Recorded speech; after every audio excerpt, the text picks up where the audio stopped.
there you are. Good morning. What day of the week is it? It's Wednesday. Happy Wednesday, Flosstube. Just dropped Nicholas off at school, first day of grade 10. Teenagers and high school, right? I mean, if you are the parent of a teen or have been a parent of the teen in the past or are a future parent of a teen, there's something about that age where, you know, when I see other kids Nicholas's age and, you know, a year older, a year younger, they always look so old. They always look so grown up and such, you know, adult looking people, right? But when you have your own and you realize just still how much of a kid they are. They're just like little mini adults, but they're still kids. So, oh yeah, first day of grade 10. So he's all ready, he's there, and hopefully has managed to find his locker and his first class and is off to the races. So, good morning. Luna's back here with me today. She rested up yesterday and recovered. She is not, she's a good traveler, but she gets quite anxious in the car, so she doesn't settle easily, so she paces a lot in the back. I tried, you know, I crated her in the car for a long time, but now with her legs, it's very difficult to do that because it's hard for me to get her in and out into the back of the car in a crate. Anyways, she is safely, securely tucked away in the back of the car, but she does, you know, she won't settle when we're on the way to the cottage because she knows where we're going. So it's a lot for her legs. And so yesterday I left her at home with Nicholas to sort of rest and not have to do any stairs or anything like that. So let's talk about some crafting. Enough chit chat for this little opening. How do you do? I did work on, we did have quite a bit of back to school preparation to do last night. So I didn't actually manage to get any stitching time until I went to bed. So I tucked myself up into bedtime a little bit early last night, got myself into my cozy pajamas and a cup of herbal tea and climbed into bed. I love stitching in bed. It really is my favorite. I know lots of you don't enjoy it. You don't, you know, worried about dropping needles and whatnot. I'm pretty careful when I'm stitching in bed. I only have one needle and I stop well before I'm feeling super tired. I think in my entire stitching in bed history, I think I've only fallen asleep once with a needle in my hand. So I don't know, maybe that once was enough, but anyway, I love stitching in bed. So I did, I put a photo in at the beginning of sort of where I was when I started. And then I think I managed to get quite a few stitches in. Some of them you can't really tell because the almond floss, the fill-in around these flowers is subtle, right? So I think you can tell that I've made some progress. It says 40 count linen, 40 count Panettone with the called for Roxy Flosses. There's the pattern. Isn't it pretty? So pretty. So yeah, I still have some more light colored almond floss fill in to do in the middle of the flowers, but I wanted to put in another flower. So I started some of the green stem work and leaf work over here because there's a blue flower over there that I want to stitch. So I'm going to put in a few blue stitches this morning with my coffee. So that's going to be my morning stitching. Knitting, while I was editing the video yesterday, I got a little bit ahead on my stripe.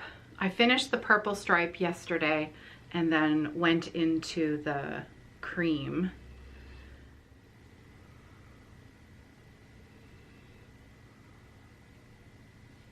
Go.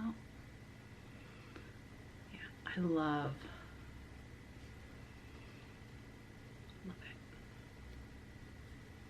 pretty.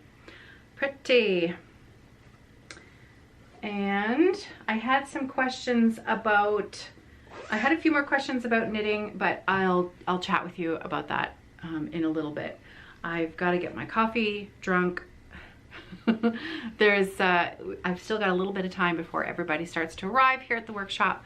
So I'm going to pop off and drink my coffee and enjoy just a few minutes before the day gets started. So I'll see you in a little bit. I got all of the, can you see it? I think you can see it. I got all of the light blue in there, and now I'm working on the darker blue. So the lighter blue is Leo and that's an old name, Roxy Floss Co Arctic Air, and then the slightly darker blue that I'm putting in now is called Pewter. There, so pretty.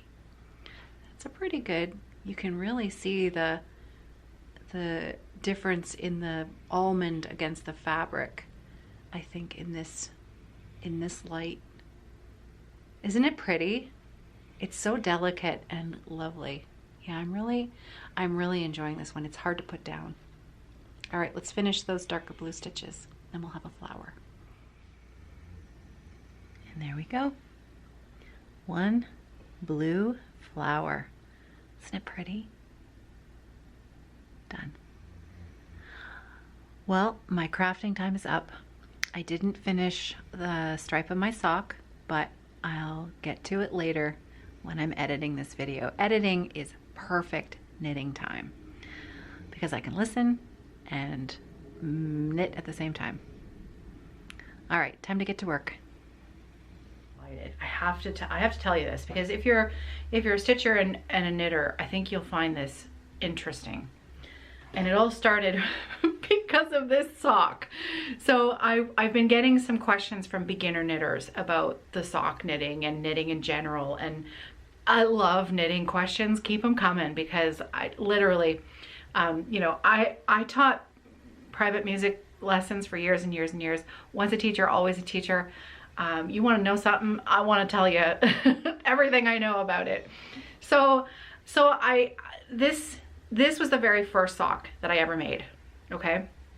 And I have a story to tell you about this sock in a little bit. But I dug this sock out. I keep it in one of my bins right there. Always. I keep it here. And so I was, you know, the way my brain works, this yarn is it is by a company called Patins or Patins. People pronounce it differently. Patins Croy. It is a workhorse of a sock yarn. Very inexpensive. You can find it at all the big box stores. It's a great sock yarn, especially if you're just starting out learning how to knit socks. And even if you're not just starting out, it is a wonderful, really well-wearing yarn. So I start thinking, you know, when we drive to the cottage, I know this doesn't seem like it's related, but it's totally related. We always go the back way. We drive, you know, through all these beautiful little small Ontario towns to get up north. I actually met another stitcher who has become a friend, Michelle, through this channel, who lives in one of those small towns that's along our way. We actually you know, met up for coffee a number of years back. So it's really interesting to me. We drive through this one town called Listowel, and in Listowel is the Patins Bernat factory. And I've never stopped. I've always wanted to stop. Every year they have a huge trunk sale, and I always see that, oh, they're having the trunk sale that weekend, that we're definitely going up. You know, I should stop at the trunk sale. But I've always got the family in the car or the dogs in the back, and you know, you can't stop in this heat with a dog in the car. And if you're going to stop, you're going to want to go shopping. So anyways, I'm thinking to myself, I wonder if Patins, was it originally, you know, a Canadian company? Was it started by a Canadian, and is it still a Canadian company? So I start Googling, and you know what I found out? I am literally completely gobsmacked by this. I can't believe I've just read this. So the question I asked was, who owns, or it says people also ask, as I asked, is Patins a Canadian company? And the question came up is, who owns Patins yarn?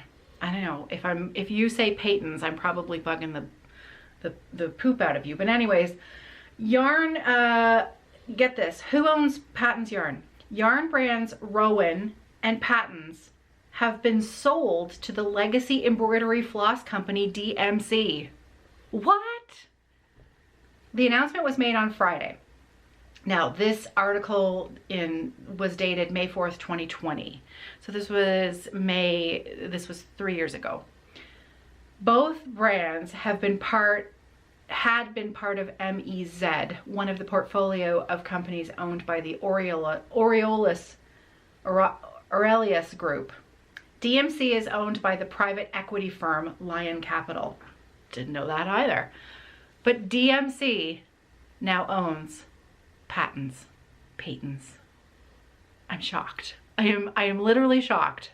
I had no idea. That is just astounding to me. So now you know too, if you didn't already know. Isn't that amazing? Well, I don't know if it's amazing. I like that, you know, I like things being owned by lots of different people instead of a lot of things being owned by one. But, you know, that's maybe a conversation for another day. Anyways, I just wanted to hop on and tell you that I'll tell you my sock story later this afternoon. So just a little bit about sock knitting and knitting in general. I had some great questions yesterday, so I saved them in my photos here. First question was, and the reason why I thought it would be fun to go through this, because usually if one person asks a question, it means that more than one person is wondering the answer. So thank you for asking the questions. Janata asked, do you cast on the 9-inch circular needles, or do you cast on a DPN needle and then transfer the stitches to the 9-inch circular needle? I cast on, and I think most people who knit on a small circular needle cast on directly on the circular needle itself, because the needle itself is straight, right? It's a little needle with a little tiny cable, and I don't have one that doesn't have a sock on it at the moment. So it's a straight needle, 2 sharp ends, and then a tiny little cable in the middle that makes it flexible. And I cast on all of my stitches along the length of that needle, and then you do something called joining in the round. So I join my stitches in the round on the needle, and then you just start knitting round and round and round. So I cast on the little needle. The next question was, could a beginning knitter make this pattern for the socks? So it really depends on how much of a beginner are you. Have you learned a couple of the things that you need to know how to do in order to, you know, make the construction of a sock? So I do have, you know, a series of videos on learning how to knit. They're found on there's a playlist section on this channel, and those videos are like 4 or 5 years old, and watching through them now is actually really funny to me because they just seem so old. You know, I look like I look different, and the videos are, you know, I think I shot them with my old iPhone at the time, and you know, so I should probably redo them, because in fact not a lot of things, I mean, the sock construction is not going to change, but when I did the learn to knit sock videos, I did one version on a pair of DPNs, double pointed needles, and I did one version, so one sock on the DPNs and one sock on the small circular. I did a separate video on learning how to join in the round on DPNs before we did before we made the mitten. So that's where we learned how to join in the round, and then we learned how to make a mitten. but I never taught joining in the round on a small circular needle. But there are lots of tutorial videos on YouTube. It's an easy thing to find lots of good resources. One of my favorite knitting resource YouTube channels is a channel called Very Pink Knits. Her videos are excellent, and she's a very good teacher. So any of her tutorial videos are great. Last but not least, I had a little conversation this morning with, and I'm sorry I don't know your first name, but JADCTTE left me the comment, "Love that you knit. I've tried. I can cast on all day long. It is fun. I can't knit the second row. I lose my yarn off the needle mid-stitch and I have to start all over again. So I will settle for watching others knit. It's fascinating." And so I suggested back to her, you know, because I can never seem to help myself from offering suggestions, even sometimes when people really aren't asking for them. So I did say, you know, just in case you're interested. If not, just ignore me. I asked her if she had tried bamboo noodles, because using a wooden needle, it tends to grip the yarn a bit more better than metal needles. There's a little bit more tension there between the yarn and the needle, and it helps to grip it. But she has already tried wooden needles. So this is just it's just one of those things where there's a couple of, you know, different things that you can practice and try if you really want to you know, attempt knitting again. There's a few things that you can work on to help with that particular issue. And I think losing stitches off needles is a really common beginner mistake, and it's incredibly frustrating. So, you know, it's always understandable when, you know, someone just decides that it's not really for them. Two things I would suggest on top of you trying wooden needles.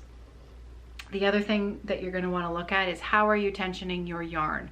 So how are you holding your yarn when you're knitting? What is creating that tension that's there on the live stitch? And how tight are your stitches on the needle?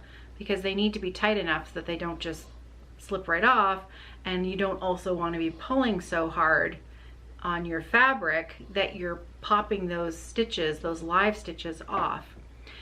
Now, another really handy trick to learn what to do is learning how to fix a dropped stitch, because it's actually really quite easy to fix a stitch that has fallen off a needle and to pick it back up again and put it back on the needle. And you can learn how to do that.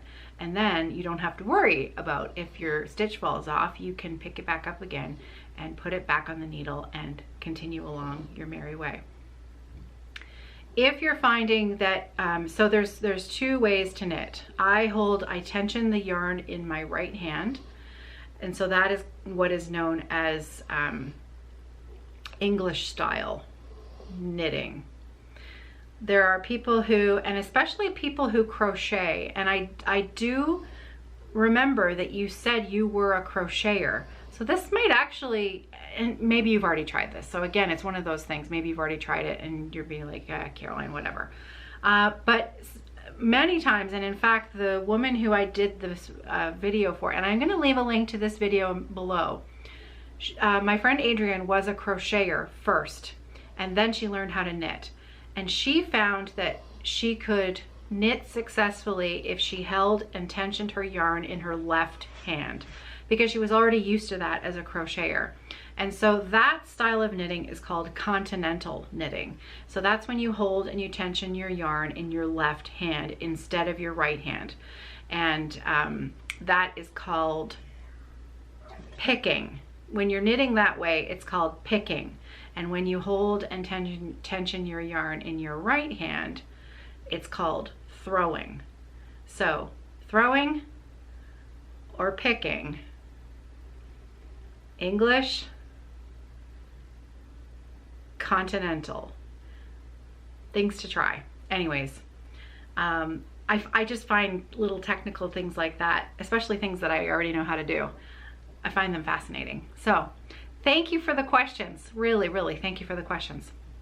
So as you can see, I haven't touched my sock, haven't had time today, but things are ticking along here at the workshop. So I'm gonna take the next hour or so and get my stitches in for today's portion of the Sampler September's Revenge chart, because I need to keep up. Oh, I didn't tell you my sock story.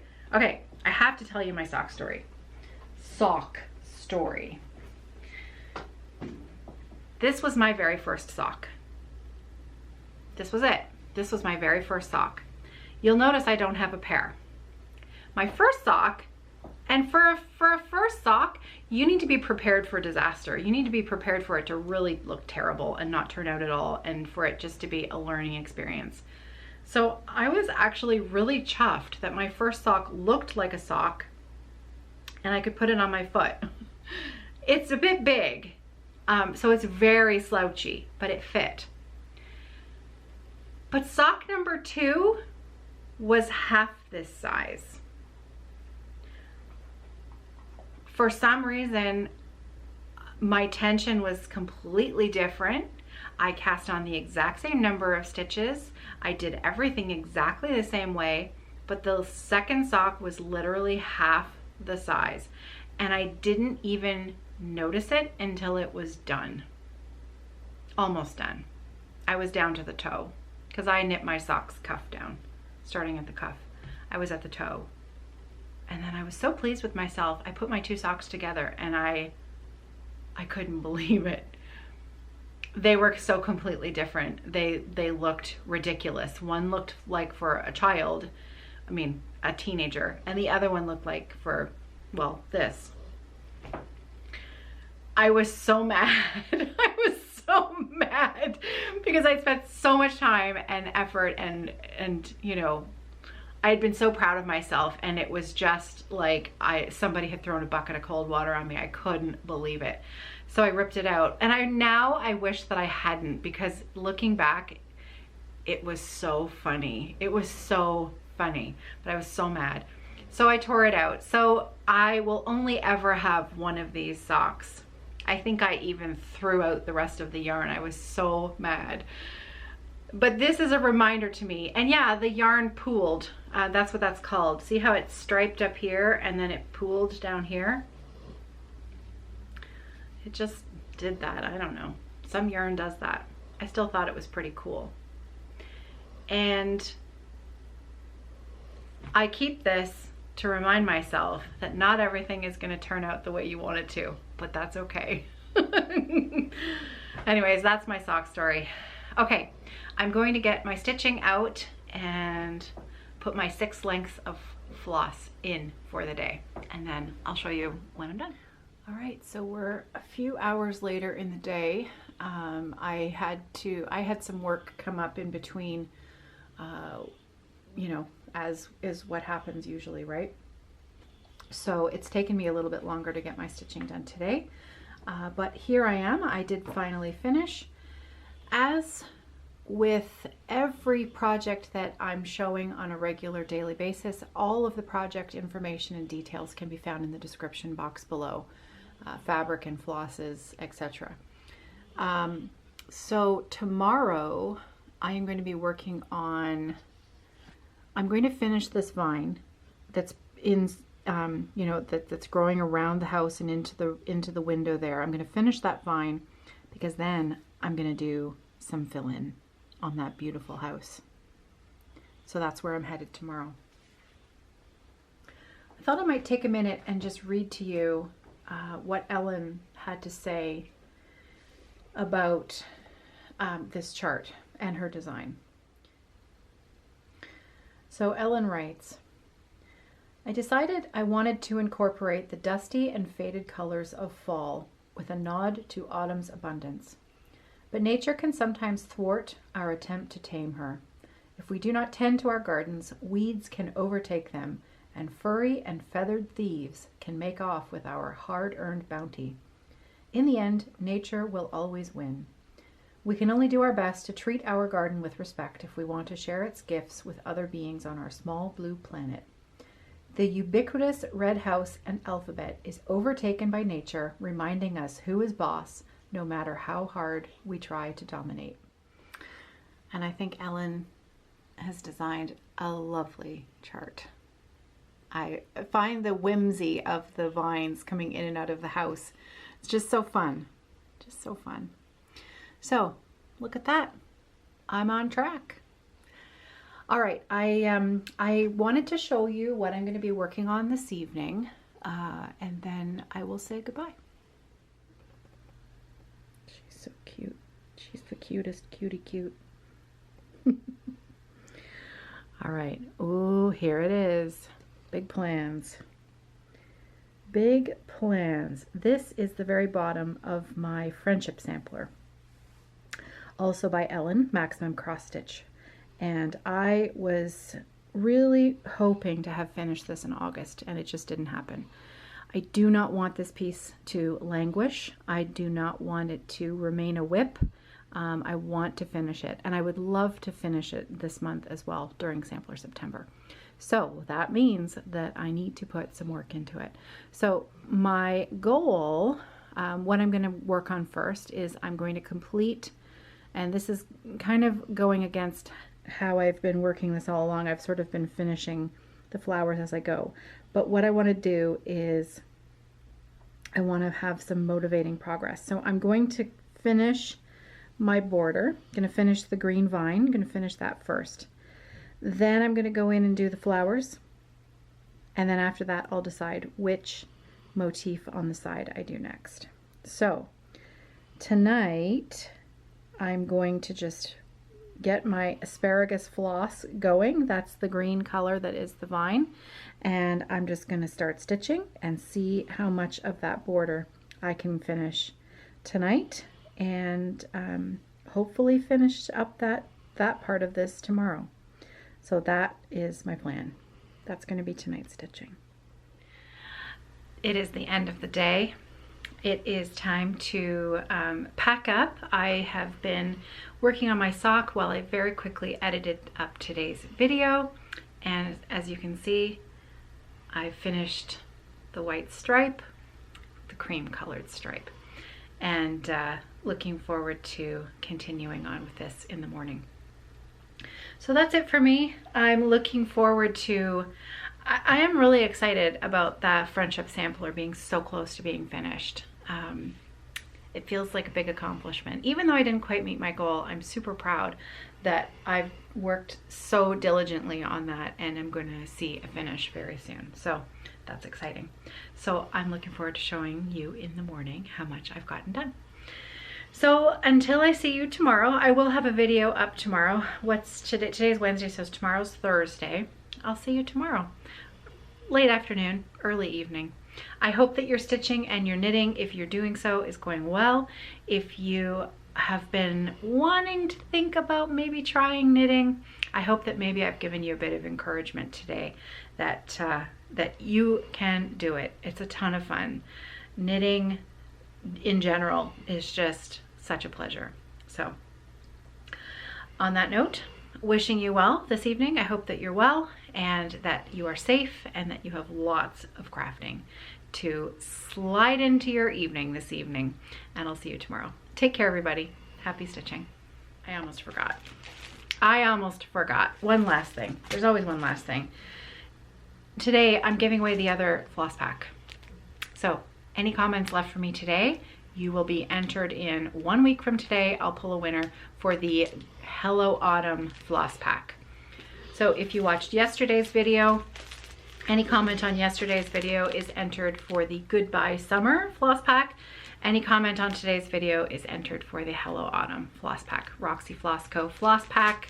These are one-of-a-kind floss packs. These are not going to be regular collection floss. Sorry for the crinkling there. Okay, now I really am done. I'll see you tomorrow. Bye, everybody.